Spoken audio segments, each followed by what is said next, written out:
हाँ। तो चलो स्टार्ट करेंगे एक्सरसाइज 1.2 सॉल्यूशन। एग्जाम्पल एक एक कर लिया था।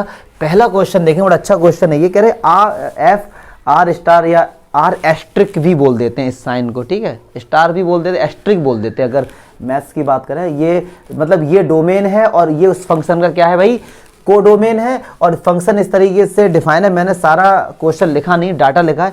कह रहे पहले तो इतना बताओ कि यहाँ तक ये फंक्शन हमारा 1 और ऑन टू दोनों है, लेकिन आर स्टार क्या, आर स्टार है all non zero real number.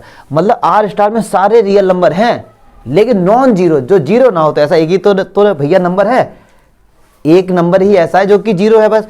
तो इन्होंने कुछ लॉजिक नहीं लगाया मेरे भाई, इन्होंने केवल ये इतना बताना चाह रहे आर स्टार को आप ये समझ सकते हैं रियल नंबर में से जीरो माइनस कर दो, बात खत्म। बस इतना लॉजिक बस इन्होंने लगाने के लिए आर स्टार लिख दिया कि जीरो ना हो, बस सारे रियल नंबर हैं नॉन जीरो, जीरो नहीं होना चाहिए, तो जीरो माइनस कर दिया। तो ये इस फंक्शन का डोमेन है और यही इस फंक्शन का कोडोमेन है। तब आपको बताना है एफ एक्स 1/x हमारा क्या है, ये 1 है, ऑन टू है। तो चलिए अच्छा अब देखते हैं फॉर 1 बात समझ आई। उपासना ये बताओ पहले नॉन जीरो का मीनिंग, ठीक है। अब देखिए फंक्शन हमारे पास ये है 1 के लिए हम लोग करते क्या थे, हम लोग कोई भी दो नंबर लेट करते थे, x1 x2 ऐसे लेट करते थे जो आर स्टार में होंगे। और ये आर स्टार कौन सा होगा, डोमेन वाला। जब 1 की बात करते हैं तो डोमेन, क्योंकि दोनों सेम ही तो है ना, डोमेन में और कोडोमेन में दोनों में सेम है। तो जब 1 के लिए लेते हैं डोमेन वाले को और ऑन टू के लिए लेते हैं कोडोमेन वाले को। और ये नंबर इस तरीके से लेते थे इन such that fx1 equals to fx2। Clear है। तो रखो यहाँ पे 1/x1 इक्वल्स टू 1/x2। तो क्या होगा हमारे पास x1 बराबर x2 हो गया। बात समझ आई, यस और नो, पक्की बात है ये, क्लियर। अच्छा इन्होंने क्यों बोला था नॉन जीरो मेरे भाई, इसलिए बोला था अगर x जीरो हो गया तो 1/0 तो कुछ होता ही नहीं है, क्लियर है, इसलिए बोला था। तो ये 1 हो गया हमारा। चलिए for onto, onto के लिए क्या करते थे हम, कोई भी एक नंबर लेट करते थे भाई, ऐसा लेट करते थे कि वो किस में होना चाहिए, कोडोमेन में। तो यहाँ पे अब आर स्टार यहाँ पे किसको रिप्रेजेंट कर रहा है, कोड। और किस तरीके से f x equals to y, बात समझ आ रही है। तो एफ एक्स कितना हमारे पास 1/x इक्वल्स टू वाई। यहाँ से x की वैल्यू निकालेंगे कितनी आएगी 1/y। अब देखो y की जगह हम क्या क्या रख सकते हैं जो भी कोडोमेन में है। तो कोडोमेन हमारा क्या है, आर स्टार। आर स्टार का मतलब हम सारे रियल नंबर रख सकते हैं, सारे रियल नंबर जीरो को छोड़ के, यस और नो। तो एक बात बताओ, जीरो को छोड़ के y की कुछ भी वैल्यू पुट करो, x जो आएगा हमेशा रियल आएगा। क्योंकि अगर जैसे यहां पे आप जीरो रखते तो 1/0 कुछ होता ही नहीं है, तो x कुछ आता ही नहीं, लेकिन जीरो नहीं ले सकते। तो हम यहां पे लिखेंगे y की सारी वैल्यूज के लिए, for all values of y belongs to R star x exist. x की जो वैल्यू है वो क्या करती है भैया, एग्जिस्ट करती है ना। चलिए अब फंक्शन हमारा क्या था, F x equals to 1/x, यही तो था हमारे पास। तो चलिए x की जगह क्या पुट कर सकते हैं 1/y, तो y ऊपर आ जाएगा। और हमने कहा है कि अगर जो रखते हैं बाद में y आ जाता है तो हमारा वो क्या होता है, ऑन टू होता है, क्लियर है। तो ये हमारा क्या है, ऑन टू भी है और ये ऑन टू है और 1 है, तो पक्की बात है ये बाइजेक्टिव फंक्शन होगा, यस और नो, ठीक है। अब क्या कह रहे हैं, थोड़ा सा और लॉजिक लगाने का इन्होंने कोशिश की है। कह रहे अब जो आर स्टार था ना कोडोमेन वाला, वो आर स्टार हटा के इसकी जगह नेचुरल नंबर कर दो, बाकी सब कुछ क्वेश्चन सेम है। फिर चेक करो ये 1 है या ये ऑन टू है। तो चलिए देखते, अब हमारे पास ये आ गया क्वेश्चन आर स्टार से लेके नेचुरल नंबर तक, और फंक्शन हमारे पास अभी भी वो ही है, यस और नो, पक्की बात है। चलिए अब वही, इसके लिए तो कुछ चेंज होगा ही नहीं, क्योंकि इसका काम तो होता है हमारा डोमेन से, डोमेन तो सेम है। तो 1 के लिए तो सीधे ही लिख देना, 1 के लिए तो कुछ सोचना ही नहीं है।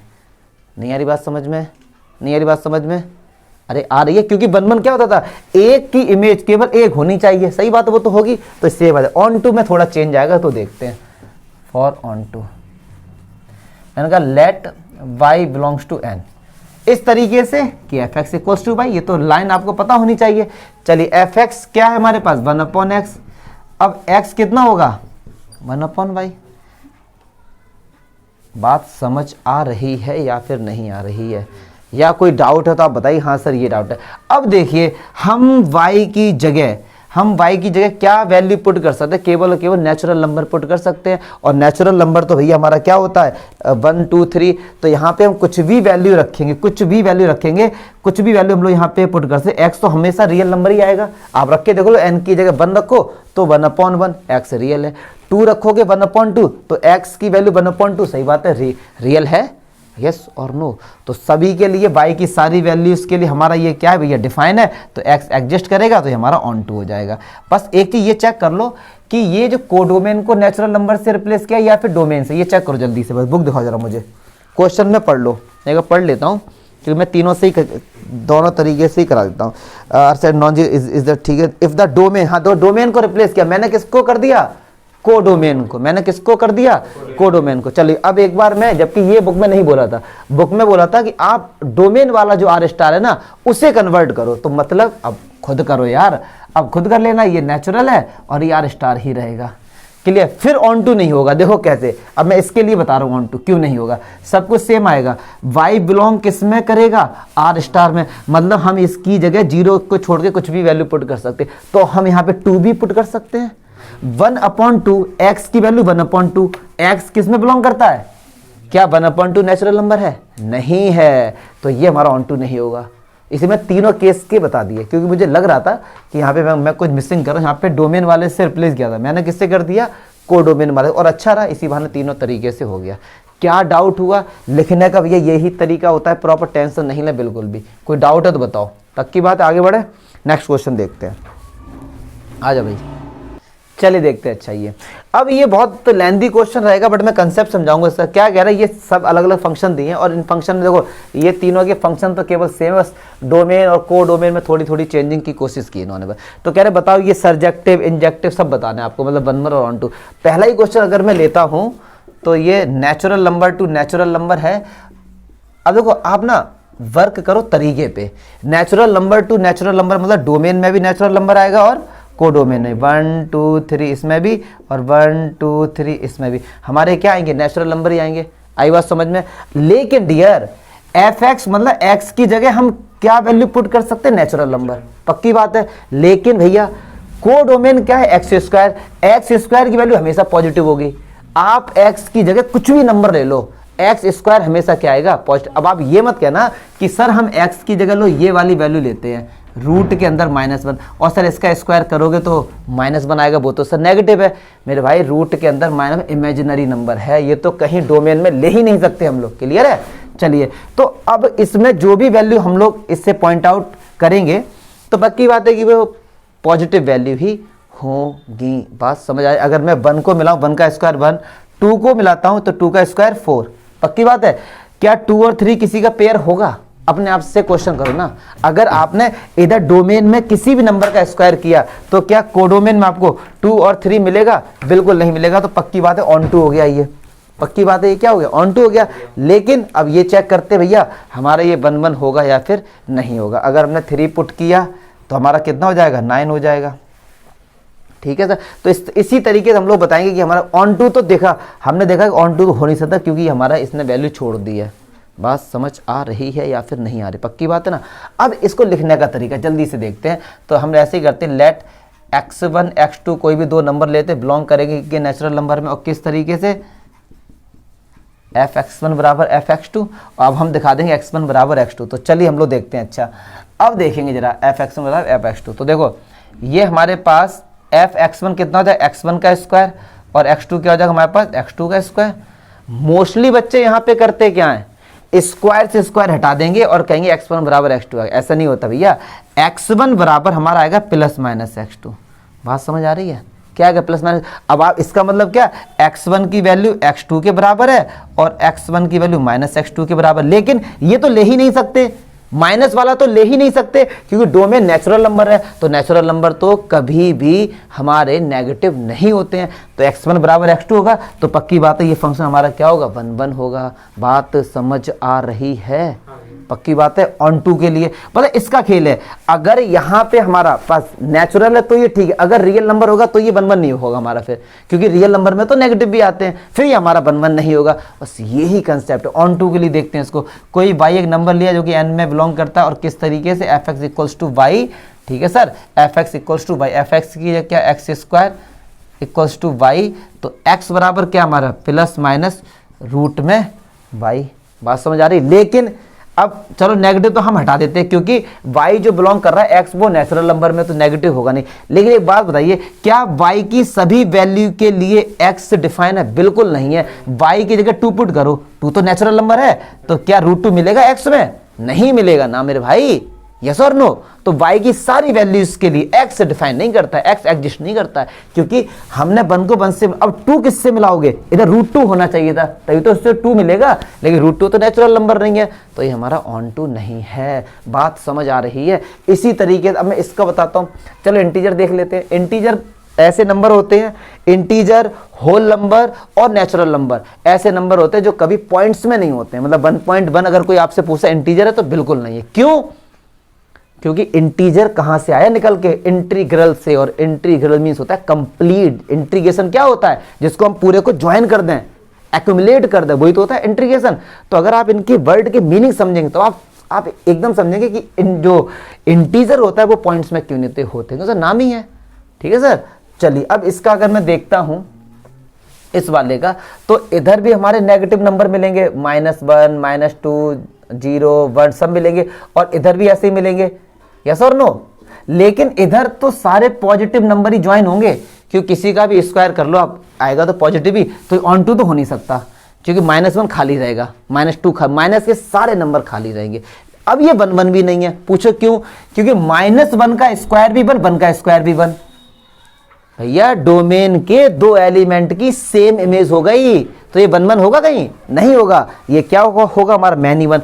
अब बहुत से बच्चे कहेंगे सर इसको लिख के दिखाओ कैसे, तो चलिए देखते हैं। अच्छा, हमने क्या किया यार, x1 x2 2 नंबर बिलोंग कर लिए, z ये कौन सा है? डोमेन वाला। किस तरीके से हमने लेट करिए, f(x1) बराबर f(x2), तो चलिए x1 किसके आएगा? x1 स्क्वायर के, ये किसके आएगा? x2 स्क्वायर के। एक बात सुनो, x1 बराबर क्या आएगा? Plus minus x2। अब सुनो, x1 बराबर x2 के भी है और x1 बराबर माइनस x2 के भी है। क्यों माइनस? तो हम लोग अब लेंगे क्योंकि इंटीजर है और इंटीजर तो माइनस में होते हैं, तो ऐसा कैसे पॉसिबल हो सकता है? बात समझ आ रही ना? दो एलिमेंट की, सेम एलिमेंट की 2 डिफरेंट इमेज है, मतलब f(x1) कितना आ रहा है? x2, और f(x1) कितना आ रहा है? -x2। तो एक बात बताओ, क्या हमारे पास x1 बराबर ये, क्या हमारे पास x2 बराबर -x2 होता है? इम्पॉसिबल, तो ये कभी नहीं हो सकता। ठीक है, x³ में ऐसी चेक करेंगे, तो ये सब चीजें हैं, कंसेप्ट क्लियर करो बस इनके। ठीक है, लिखने का तो इसका जो बच्चे केवल इसको देख रहे हैं, इंट्रो पार्ट जरूर देखें इसका। बिना इंट्रो पार्ट के तो ये चैप्टर समझ नहीं आना। इंट्रो पार्ट में एक एक चीज प्रूफ तक बताते हैं, ये चीज़ कहाँ से आ रही, क्या ये सब हो रहा है, जैसे ये सब बताइए कहाँ से आई ये सब। तो इंट्रो पार्ट जरूर देखें, और डिस्क्रिप्शन बॉक्स में मैंने लिंक सेंड कर दी है। हाँ, और क्या बोलना पड़ेगा भाई। क्लियर है? चलिए नेक्स्ट क्वेश्चन देखते हैं। हंसे क्यों? अभी रुक जा, पॉज करना है, मैं आ सकता है। देखो यार, पहला क्वेश्चन, अगर हम थर्ड क्वेश्चन देखते हैं, ये ग्रेटेस्ट इंटीजर फंक्शन है। ये मैंने चैप्टर 5 बहुत अच्छे से डिस्कस किया था, फिर भी हल्का फुल्का बता देते हैं। क्वेश्चन में ये बोला गया real number two real number है, आपको भैया बताना 1 1 ऑन 2 क्या। तो इसका चक्कर समझ लो, ग्रेटेस्ट इंटीजर फंक्शन का क्या होता है। मोस्टली लोग आपको इस तरीके से बताएंगे कि भैया 1.2 का बताइए ग्रेटेस्ट इंटीजर क्या होता है, या 2.3 का बताइए, तो इसके पहले वाले बोल देंगे, इसका आंसर आ जाएगा 1 और 2। ऐसी माइनस वाला भी अभी हम बता देंगे, लेकिन रटेंगे नहीं इस चीज को, समझेंगे इसको। जबकि मैंने चैप्टर 5 का कंसेप्ट है बताया था, 11th में भी बताया था। एक डेफिनेशन याद रख लो ग्रेटेस्ट इंटीजर फंक्शन, छोटी सी, क्या कहता है वो? ये कहता है भैया इंटीजर प्लस पॉजिटिव फ्रैक्शन। चल लिख ही देता हूं, इंटीजर प्लस पॉजिटिव फ्रैक्शन करके जो भी आंसर आएगा वो इंटीजर आता है। ये डेफिनेशन है कायदे में देखा जाए ग्रेटेस्ट इंटीजर फंक्शन। मतलब क्या हुआ सर इसका? मतलब ये होगा, ये साइन होता है ग्रेटेस्ट इंटीजर फंक्शन का। ठीक है सर, किसी ने आपसे पूछा कि भैया 1 माइनस, चलो पहले पॉजिटिव वाला लेते हैं, 1.2 की वैल्यू बताइए सर, और -1.2 ये ग्रेटेस्ट इंटीजर का साइन है। इसको ब्रेक करो इसकी फॉर्म में, इंटीजर प्लस पॉजिटिव फ्रैक्शन। और याद रखो इंटीजर कभी फ्रैक्शन में नहीं होता है, तो क्या मैं 1.2 को 1 + 0.2 लिख सकता हूं? अब देखो 1 इंटीजर और 0.2 पॉजिटिव फ्रैक्शन। यस, तो आंसर क्या आता है? इंटीजर। इंटीजर क्या है? चमका।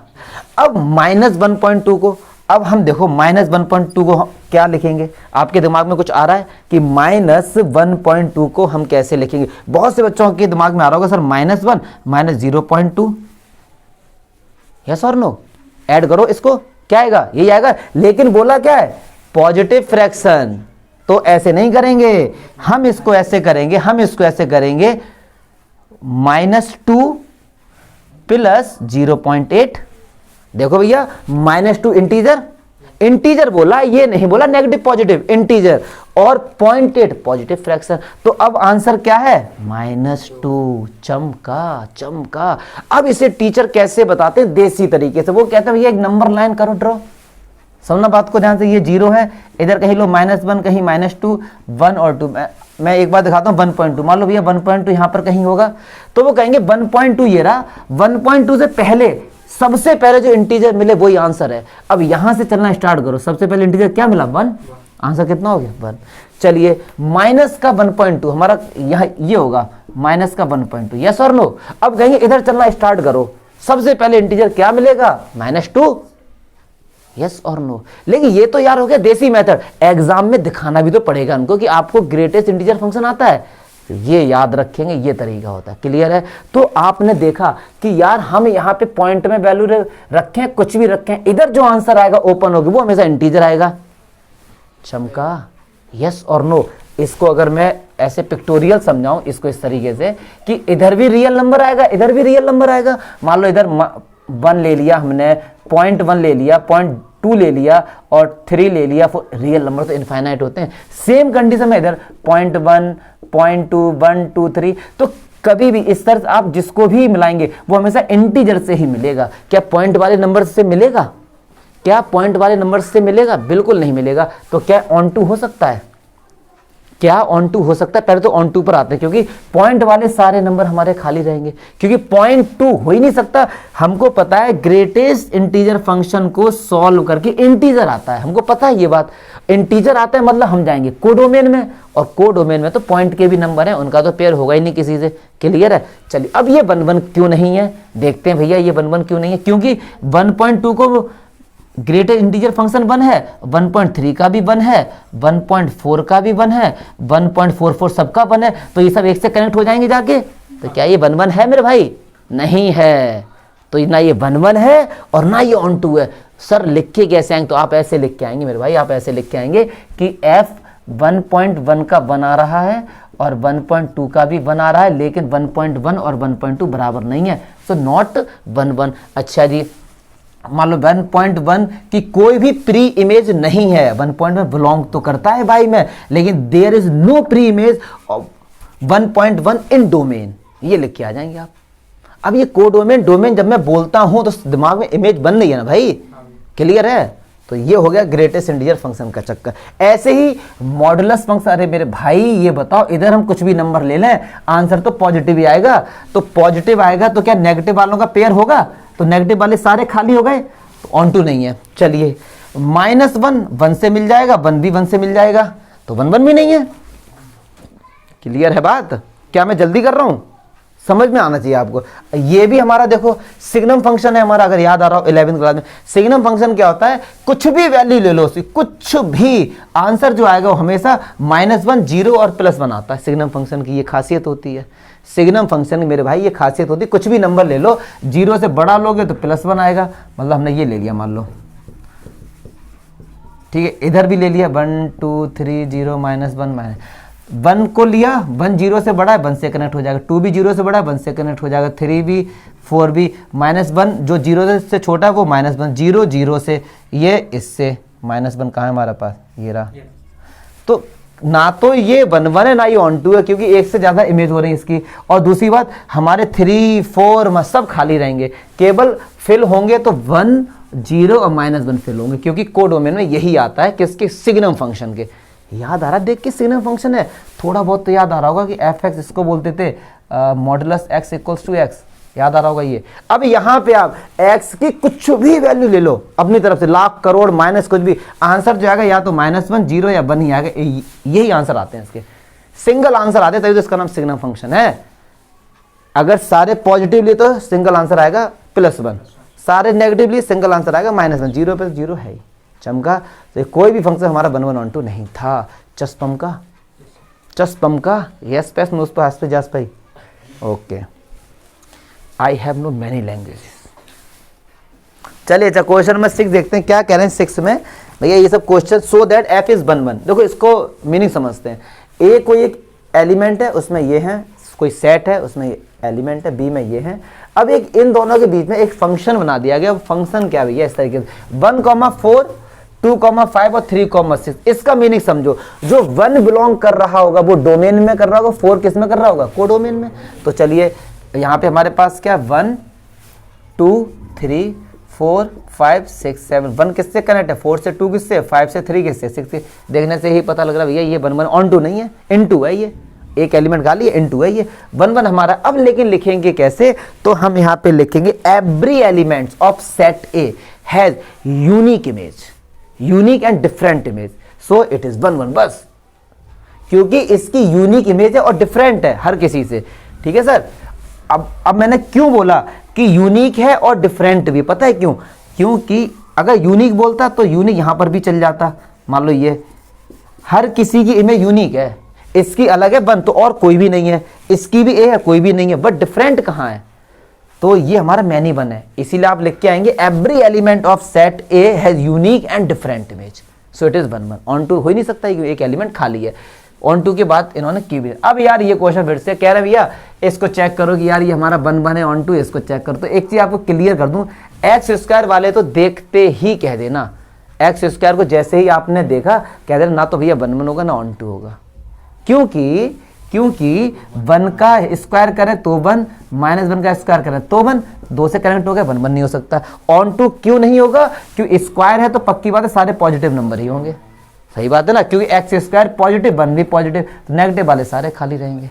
बात समझ। लेकिन क्या, लेकिन यहाँ पे R है, इसलिए अगर natural number two natural number होता जैसे क्वेश्चन नंबर 2 था जाने 3 था, तो उसमें स्क्वायर वाले हमारे क्या 1 1 हो जाते हैं। ठीक है, तो प्रैक्टिस की बात है।